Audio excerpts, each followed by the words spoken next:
창세기에는 4명의 족장이 나옵니다. 누구누구죠? 4명.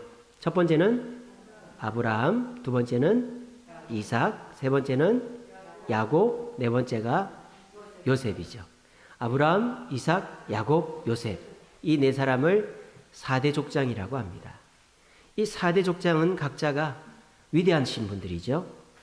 아브라함은 믿음의 조상입니다. 이삭은 잘하는 점이 뭐가 있을까요?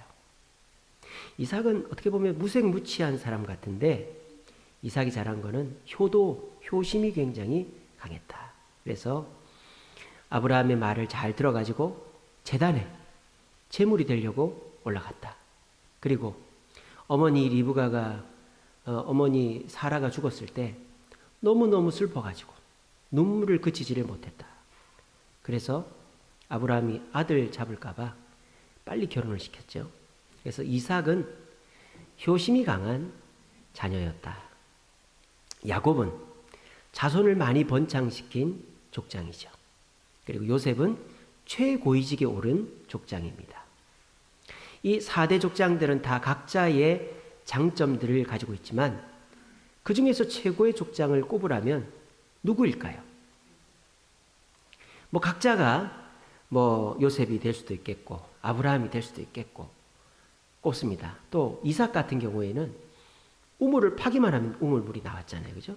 그래서 놀라운 능력의 족장입니다. 근데 저는 그리고 하나님은 이 4명의 족장 중에서 최고의 족장을 야곱을 꼽고 있습니다. 왜 그럴까요? 하나님이 야곱에게 무슨 이름을 붙여주셨죠? 예, 우리 주샘께 성도님들은 다 똑똑하네요. 목사를 닮아서 그런지. 이스라엘이라는 이름을 부르셨어요. 자, 이건 아는지 모르겠네요. 이스라엘의 뜻이 뭡니까? 예, 하나님과 싸워서 이겼다. 아유, 대단하십니다. 집에 가서 맛있는 거 드십시오. 자, 이스라엘, 하나님과 겨루어 이겼다. 4대 족장 중에서 내가 너한테 졌다라고 말한 사람은 야곱밖에 없어요. 그런데 이 야곱은 우리가 알기로 이 4대 족장 중에서 가장 실수가 많고 단점이 많은 사람이죠. 첫 번째로 욕심쟁이입니다. 쌍둥이로 태어났는데 형을 이겨먹으려고 형의 발꿈치를 잡고 태어난 애가 야곱이에요. 야곱은 거짓말을 밥 먹듯이 했습니다. 형님을 속이고 아버지를 속이고 외삼촌을 속이고 말이죠.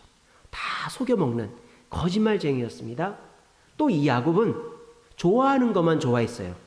그래서 자기가 좋아하는 라헬만 좋아했고 라헬이 낳은 요셉과 베냐민만을 좋아했습니다. 안 좋은 거는 3종 세트로 다 갖췄어요. 욕심꾸러기, 거짓말쟁이, 또 편애하는 사람. 그런데 하나님은 이 야곱을 나를 이긴 사람이다 라고 칭찬해 주시는 겁니다. 오늘 이 자리에 나는 글렀어. 세상 사람들 말로 이번 생은 글렀어. 그렇게 얘기하는데 나는 글렀다라고 생각하는 내 이 성격, 또 내 이 모습, 내 지금의 상황, 이번 생은 글렀어. 우리 청년들 그런 말 많이 해요. 나 이번 생은 글렀어. 나 이제는 더 못할 것 같아. 그런데 여러분, 야곱과 같이 3종 세트로 단점이 있던 사람도 하나님이 내가 너한테 졌다라고 말하신다라는 거예요. 그러므로 여기 앉아 계신 분들에게도 여전히 하나님으로부터 인정받고 야곱과 같이 사람들에게 인정받을 수 있는 기회가 있다라는 것을 이 시간에 기억하시길 바랍니다. 자, 그러면 하나님은 왜 믿음의 조상 아브라함, 효심이 가득했던 기적을 베풀었던 이삭, 그리고 최고위직에 이집트의 총리가 됐던 요셉을 제치고 야곱을 최고의 족장, 나를 이긴 사람이라고 말씀하실까요? 야곱이 잘한 게 하나가 있어요. 그게 뭘까요? 자식을 하나도 잃지 않았다는 것입니다. 12남 1녀가 있었죠. 12남 1녀가 있었는데 자식을 하나도 잃지 않았어요. 근데요, 다른 족장들을 보면 잃어버리는 사람들이었어요. 아담을 볼까요? 우리의 조상 아담은 누구를 잃어버렸죠? 아벨을 잃어버렸고 가인을 잃어버렸습니다. 첫째, 둘째를 다 잃어버렸어요. 이게 무슨 말입니까? 아브라함이 아벨과 가인 사이가 아브라함이래. 아담이 가인과 아벨 사이가 좋지 못하다는 것을 몰랐겠어요? 알았죠. 그렇다면 어떻게 해야 돼요? 불러다가 중재를 시켜야 될 거 아니에요. 그걸 못했던 거예요. 왜 그럴까요? 왜 그럴까요? 사무엘이 그랬기 때문입니다. 사무엘은 그 사사로서, 제사장으로서는 이스라엘의 큰 역할을 했죠. 그래서 사울왕도 세우고 다윗도 세우고 미스바 기도로 이스라엘을 부흥시켰습니다. 근데 이 사무엘이 두 아들이 있었는데 두 아들 교육을 제대로 못 시킨 거예요. 그래서 이 두 아들이 나라에서 이스라엘 사람들한테 인정을 못 받으니까 이스라엘 사람들이 왕을 세워달라고 한 거예요. 아담과 사무엘의 공통점이 뭘까요? 육신의 아버지와의 거리가 멀었다는 것입니다. 아담은 아버지가 없죠. 하나님이 아버지시긴 하지만 육신의 아버지는 없잖아요. 사무엘은 어려서부터 성전에서 자랐습니다. 아버지의 사랑을, 아버지의 역할을 배우지를 못했던 거죠. 그러니까 성경에 나오는 인물들이라고 다 완벽한 건 아니에요. 그래서 아담도 가인과 아벨 사이를 중재시켜줘야 된다는 아버지의 역할을 못했던 거예요. 그 결과 두 아들을 다 잃어버린 거예요. 자, 아브라함은 어떻습니까? 아브라함은 조급증이 있었죠. 아들을 낳아서 후대를 일으켜야 된다는 조급증 때문에 하갈을 통해서 누굴 낳았어요? 이스마엘을 낳았어요. 자, 그러면 어떻게 해야 됩니까? 그 하갈과 이스마엘을 데리고 있어야 되는 거예요. 근데 누가 싫어하죠? 부인 사라가 싫어합니다. 왜? 하갈이 이제 내 자식이 아들이 하나 낳았으니까 막 이렇게 텃세를 부리니까 사라가 싫어서 내보내라는 거예요. 그럼 어떻게 해야 됩니까?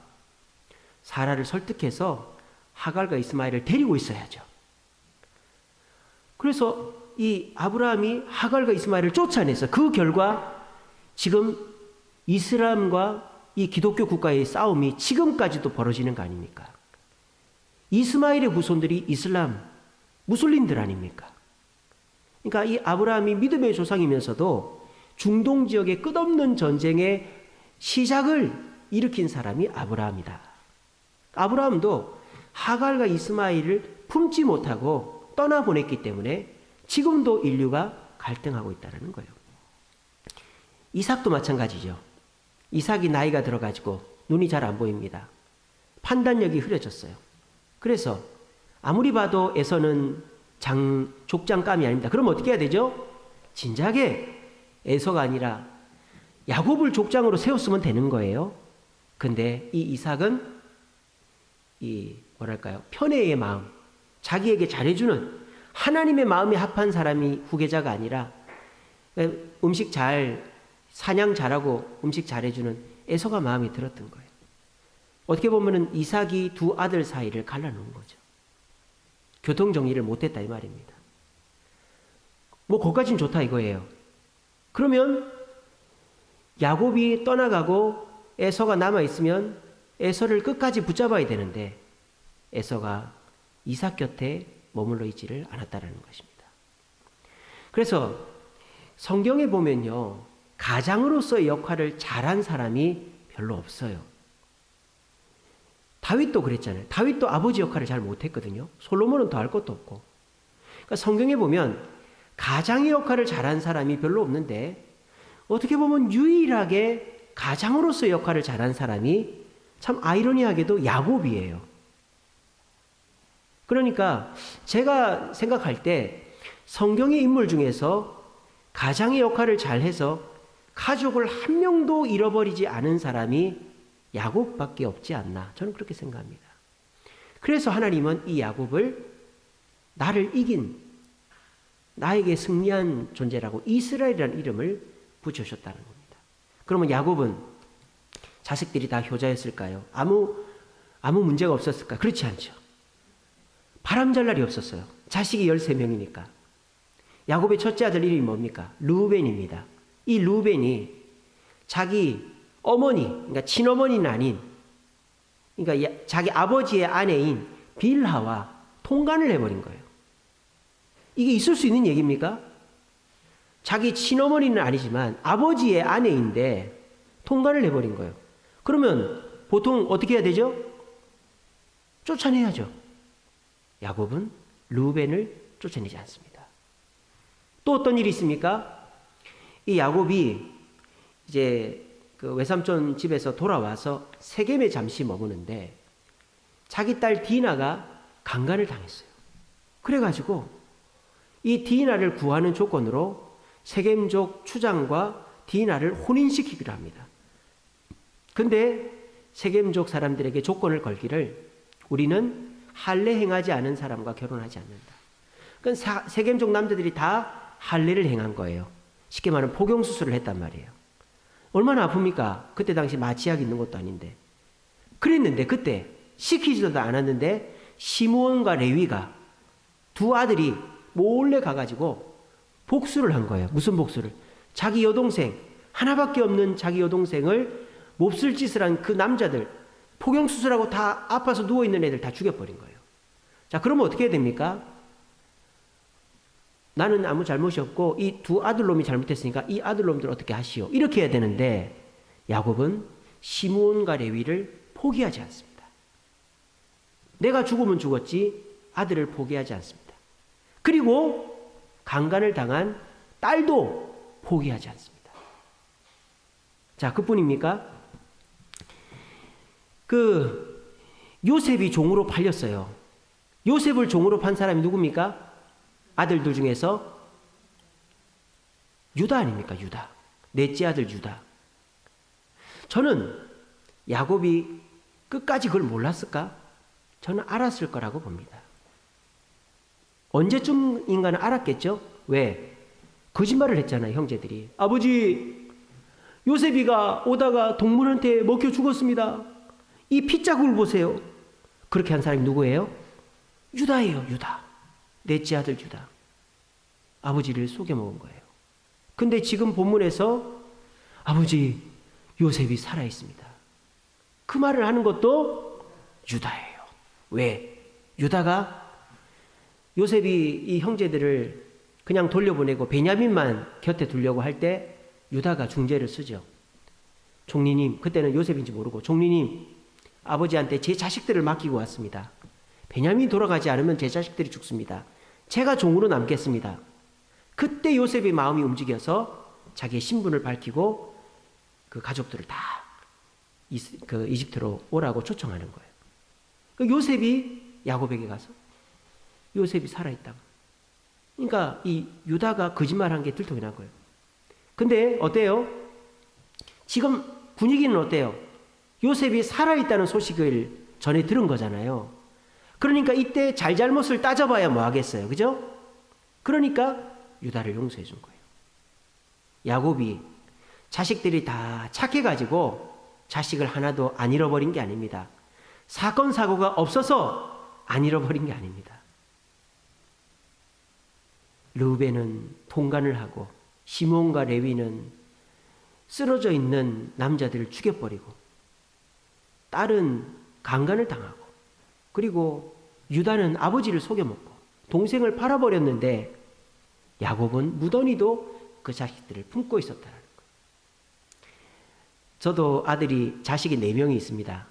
근데 다 이제 참 이렇게 문제들이 있는데 제일 고집이 센 놈이 큰아들이에요. 큰아들. 근데 이놈이 어떤 문제가 있냐. 맨날 느린 거예요. 어디 가자 그러면 제일 늦게 나와요. 한 번은 이제 우리 권태분 권사님이 저기 속초에 LH 연수원을 잡아줘가지고 거기서 이제 이렇게 휴가를 보냈는데 야 이제 우리 바닷가 가자 하고 나오는데 누가 안 나왔겠어요? 이 단 이놈이 아직도 안 나오는 거예요. 그래가지고 제가 화가 나가지고 우리 그 둘째, 셋째, 넷째하고 집사람만 태우고 가버렸어요. 뭐 그냥 여기 남아 있겠지. 근데 어떻게 된 줄 알아요? 우리 한결이가 내리더니 형아 하고 달려가는 거예요. 그러니까 그냥 갈 수가 없잖아요. 그 달려가가지고 그때가 이제 초등학교 한 2학년 말이 됐을 거예요. 맨날 맞는데 말이죠. 큰애한테 둘째가 욕바지 뭐 매바지거든요. 근데도 그 형아는 또 끔찍하게 챙겨요. 형아 하고 가가지고 귀엽고 데리고 오는 거예요. 그래가지고 이놈들을 다 데리고 다니고 그랬습니다. 그러니까 제가 한편으로는 이 큰애가 너무 속을 썩이니까 그래 20살만 넘으면은 나가서 뭐 편의점 알바를 하든 뭘 하든 네 알아서 살아라 그런 생각을 하고 있었어요. 근데 제가 그런 생각을 고쳐 먹었어요. 자식은 20살 넘으면 출가시키는 게 아니라 죽을 때까지 돌봐야 되는구나 하는 거를 깨달았어요. 그래서 아유 제가 언제까지 이불 개줘야 될지 모르겠어요. 우리 큰애는 이불을 갤 줄을 몰라요. 집사람이 엄청 스트레스 받아서 눈이 더 튀어나옵니다. 그래서 저도 애가 넷이 있으니까 참 한 놈은 그냥 포기하고 싶은 마음들이 들 때가 있습니다. 그런데 하나님께서는 어떤 자를 나를 이겼다, 훌륭하다라고 하느냐. 옆에 있는 사람을 하나도 잃어버리지 않는 사람을 훌륭하다고 하는 거예요. 지도자, 리더, 가장 어떤 능력이 있어야 될까요? 뭐 실력도 있어야 되고 돈도 있어야 되고 순간순간 판단력도 있어야 되죠.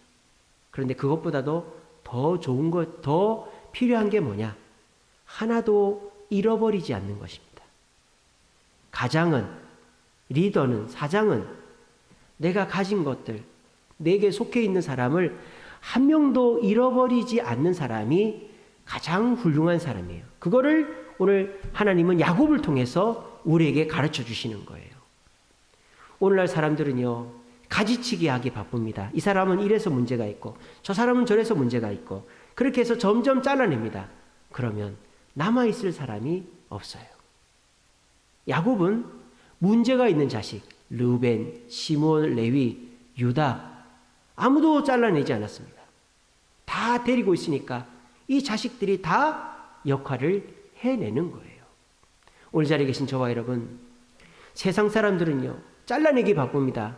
이 사람은 이래서 문제가 있고 쟤는 이래서 싫고 쟤는 나하고 뭐 이래서 안 맞고 그러면 우리는 우리 주변의 사람을 다 잃어버리는 거예요. 야곱처럼 사람을 잃어버리지 않는 자를 하나님은 칭찬하시는 줄로 믿으시고 주변 사람들을 잃어버리지 않는 가족들을, 형제들을, 성도들을, 직장 동료를 잃어버리지 않는 저와 여러분 되시기를 간절히 바랍니다. 그러면 야곱은 어떻게 해서 자기 자식들을 하나도 잃어버리지 않았을까요? 첫째는 야곱이 어떤 사람이에요? 단점이 많은 사람이라고 그랬잖아요. 야곱은 자기를 먼저 볼 줄 아는 사람이었기 때문입니다. 돌이켜보면요. 4대 족장 중에서 단점이 아예 없는 사람이 제가 볼 때는 제일 적은 사람이 요셉이고 두 번째가 이삭이고 세 번째가 아브라함이고 마지막이 야곱인 것 같아요. 그러니까 4대 족장 중에서 제일 단점이 많은 사람이 야곱입니다. 근데 이 단점이 제일 많은 야곱이 그 단점 때문에 사람을 안 잃어버렸다. 왜? 먼저 자신을 보는 모습을 가졌기 때문에. 르우벤이 통과를 해도 시몬과 레위가 사람을 죽여도 유다가 거짓말을 해도 자기가 죄가 많고 자기가 부족하니까 그런 사람들을 책망하고 잘라내야 되겠다는 생각 자체를 안 했던 것입니다. 저와 여러분들도 우리 자녀들, 우리 부모 형제들, 우리 직장 동료들, 교회 성도들 바라볼 때 분명히 함량 미달이고 부족한 것들이 있지요. 그런데 먼저 우리 자신을 봅시다. 여러분들은 부족한 게 없습니까? 여러분들은 실수하는 게 없습니까? 다 있지 않습니까? 저도 아이들한테 야단치기 전에 이렇게 생각합니다. 저놈이 저거를 누구한테 닮았겠나? 누구한테 배웠겠나? 누구한테 배웠겠어요? 나한테 배웠죠, 나한테. 애들이 저를 보고 자랐으니까. 그래서 애들한테 야단을 치기 전에 좋은 얘기로 다 이릅니다. 물론 야단을 칠 때도 있지만 나를 먼저 보면 사람을 잃지 않습니다. 그리고 야곱이 두 번째로 하나도 자식을 잃지 않았던 비결은 공통점을 찾았다는 거예요. 공통점. 근데 야곱이요, 누구도 잃지 않았는지 아세요? 자기 형님 에서도 잃지 않았습니다. 여러분 성경을 자세히 보시면요. 아버지 이삭이 죽을 때 야곱이 혼자 장례를 치르지 않아요. 에서는 이미 이방 여인과 결혼해서 이방 사람화 돼버렸어요. 그런데 야곱은 장례를 치를 때 형님을 부릅니다. 에서랑 같이 장례를 치릅니다. 에서와 야곱 공통점이 없어요. 에서는 사냥꾼입니다. 아주 외향적입니다. 그리고 머리를 쓰기보다 몸을 씁니다. 몸이 털이 많고 막 활동적입니다. 야곱은 정반대죠. 내성적이고 몸을 쓰는 일을 하지 않고 머리만 쓰고 막 그런 사람입니다. 공통점이라면 딱 하나예요. 이삭의 자식이라는 것. 그거 외에는 하나도 같지 않아요.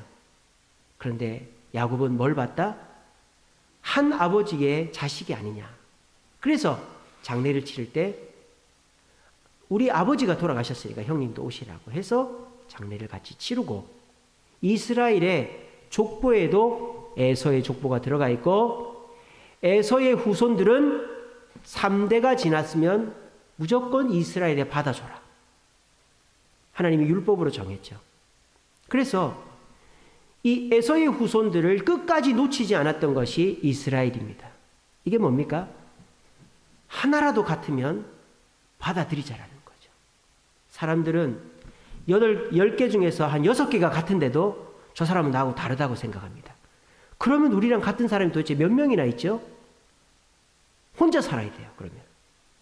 그렇지만 10개 중에서 9개가 다른데 나랑 같다라고 말하기는 좀 뭐하지만, 제 생각에 10개 중에서 한 6개, 5개만 같으면 그냥 나랑 같은 사람이다. 그렇게 생각을 하시면서 살면 돼요. 나랑 똑같아야만, 나랑 다른 점을 고쳐야만 나하고 같이 하게 하겠다. 그러면 우리는 외톨이가 되게 될 것입니다. 세 번째로 야곱이 자식을 잃지 않았던 이유는 계속 만났기 때문입니다. 오늘 야곱이 뭐라고 합니까? 요셉이 살아있다는 소식을 듣고 어떻게 하죠? 그래, 너희들 가서 만나고 와라 하지 않습니다. 내가 직접 가서 만나겠다고 말합니다. 왜 야곱이 직접 가서 만나야 됐을까요? 그 이후의 삶을 책임지기 위해서입니다. 여러분, 야곱이 제일 먼저 죽고 나면 이제 아버지가 없는 형제간 사이에는 분명히 갈등이 일어날 수 있습니다. 그러면 그 갈등의 씨앗을 미리 잘라놔야 되는 거예요. 그래서 야곱이 요셉에게 가서 요셉을 직접 만나고, 그리고 어떻게 합니까? 12아들에게 골고루 다 축복을 해주죠. 특별히 요셉에게는 포도나무의 축복을 해주죠. 2배의 축복을 해줘요. 네 가지가 담을 넘었도다. 그러면서 요셉을 더 칭찬해 줍니다. 그래서 12지파 중에서 레위 지파는 없죠. 에브라임, 므낫세, 이 2지파는 다 요셉의 후손 아닙니까? 그렇게 해서 요셉에게 칭찬해 주고 축복을 더해 주고 형제간 사이가 어그러지지 않도록 하기 위해서 야곱이 그 먼 길을 달려서 이집트 땅으로 온 것입니다. 올 필요가 없었어요. 여러분, 야곱이 장례를 어디서 치렀죠? 이집트에서 치렀나요? 장례를 다시 가나안 땅으로 왔습니다. 그러면 갈 필요가 없잖아요. 안 그래요? 몸이 아픈 양반이 나이가 많은데 굳이 이집트 땅까지 가가지고 거기서 죽어서 다시 가나안 땅으로 올 필요가 없잖아요. 왜 갔을까요? 형제간들을 하나로 만들어 놓고 죽으려고 간 거예요. 야곱은 끝까지 자기의 사명, 하나됨의 사명을 완수했던 사람이 야곱이었다.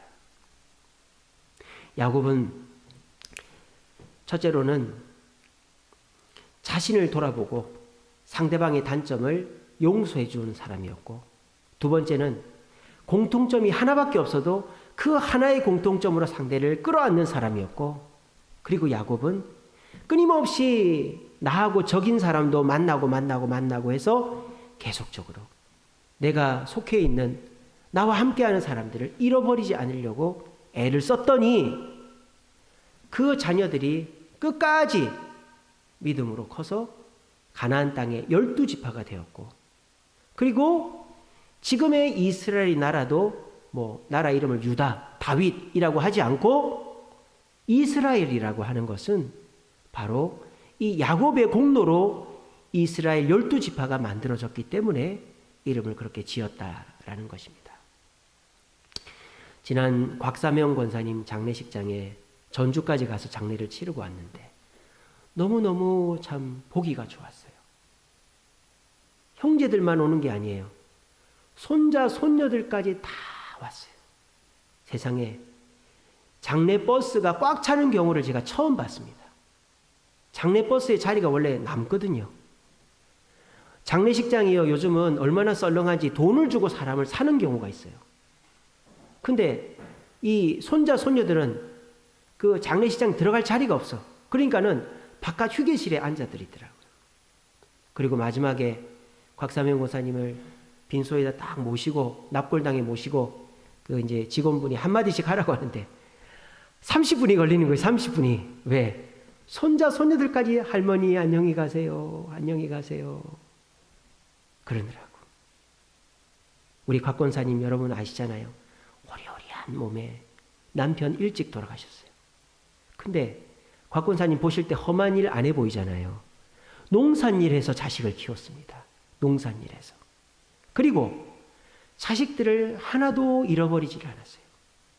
그래서 그 장례식장에 자식들이 다 와서 어머니의 신앙을 물려받고 후대들이 그렇게 천국 가서 만나겠다고 다 다짐들을 하시더라고요. 사람이 어떨 때가 제일 영광스러울까요? 저는 그럴 때가 제일 영광스럽다고 생각해요.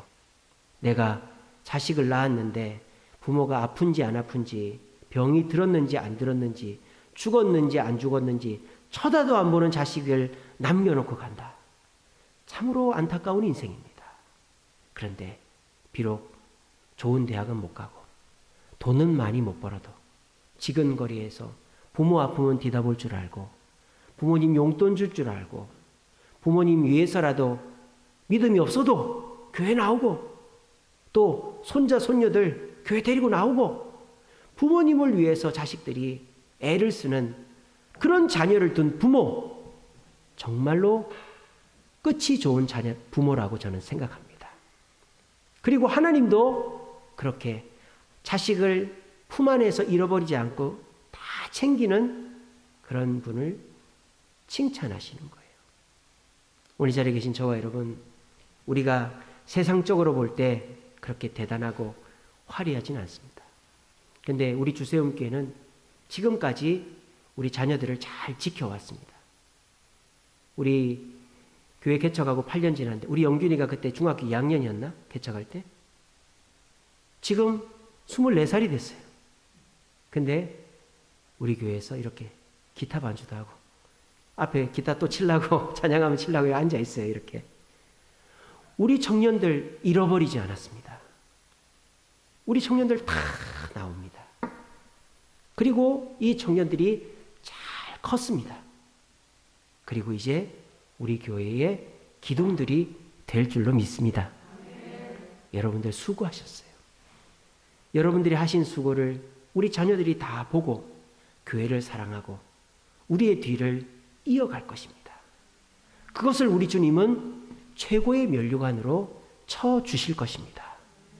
우리가 돈은 많지 않고 능력은 없고 세상적으로 출세하지 못해도 그래도 내 밑에 있는 자식들 신앙으로 키우고 주일이면 교회 데리고 나오고 잔소리를 해서라도 협박을 해서라도 믿음으로 키우려고 애를 쓰는 그것이 하나님 앞에서 가장 칭찬 듣는 비결이다. 그러므로 우리가 더불어 함께 하나님의 그늘 아래서 살아가는 이것이 우리에게는 가장 큰 사명이고 잘하는 것으로 믿으시고 지금까지 부족했다면 야곱처럼 지금부터 실천하시기 바랍니다. 자식의 단점, 성도들의 단점, 누군가의 단점이 보이면 나도 잘하는 게 뭐 몇 개나 있다고 나도 부족한 사람인데 하며 단점을 그냥 질끔 눈 감아주시기 바랍니다. 그리고 나하고 너무너무 달라요. 달라도 너무 달라. 그래도 하나라도 같으면 나하고 한두 개라도 같으면 옛날 소설 중에 발가락이 닮았다. 남의 자식을 낳은 아내 자식인데 이놈 나랑 발가락이 닮았네. 그러는 아버지가 있었잖아요. 그렇게 하나라도 닮았으면 내 자식이다. 하나라도 닮았으면 내 성도다. 하나라도 닮았으면 우리 함께 하자 하는 거예요. 그리고 가장 중요한 것은 계속 만나야 되는 거예요. 자식들 잘 살겠지. 잘 안 삽니다. 여러분 자식들이랑 일주일에 몇 번 대화합니까? 얼마나 고민이 많고 얼마나 힘든 일이 많은지 몰라요. 저는 자식이 4명이나 있다 보니까 5분씩만 대화하면요 20분이 훅 가요. 얼마 전에요 애들이 한번 좀 문제를 일으켜가지고 집사람이 엄청 힘들어한 적이 있어요. 울고불고 난리가 났었어요. 그래가지고 제가 이 넷을 하나씩 불러가지고 상담을 했습니다. 그러니까 좀 훈계를 좋게 했죠. 하나당 한 30분 40분씩 하니까 아이고야 이게 체력이 딸려가지고 못하겠더라고요. 그래서 애들을 저는 너무 많아가지고 근데 애들이 그렇게 저랑 대화하는 거를 싫어하지 않습니다. 많으니까 아버지가 관심 가져주는 거를 좋아해요.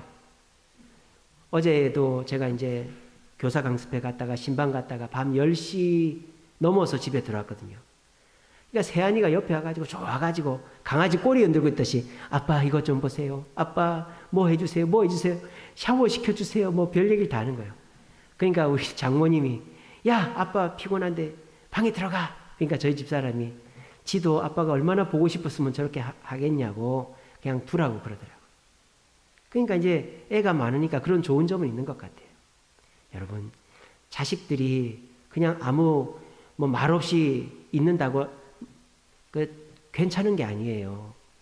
그냥 지나가는 말로 한마디씩 얘기를 나누시고 자꾸 만나야 돼요. 아내가 그냥 밥 차려주고 빨래 해주고 잘 갈았다 오라고 한다고 멀쩡한 게 아니에요, 여러분. 남편이 돈 잘 벌어다 준다고 멀쩡한 게 아니에요, 여러분. 그러다가 큰일 납니다. 자꾸 대화를 해야 돼요. 만나야 돼요. 그냥 괜찮겠지 하다가 그 틈이 갈라져서 헤어지고 돌이킬 수가 없게 되는 겁니다. 이 3가지 상대의 단점을 보기 전에 내 단점을 보고 상대와의 차이점을 보기 전에 공통점을 보고 그리고 자꾸 만나고 대화함으로 오늘 이 자리에 계신 분들은 더해지면 더해졌지 점점 줄어드는 일은 절대 생기지 않는 저와 여러분들의 가정과 우리 주세움교회 되기를 간절히 바랍니다. 우리 시간에 찬양합시다.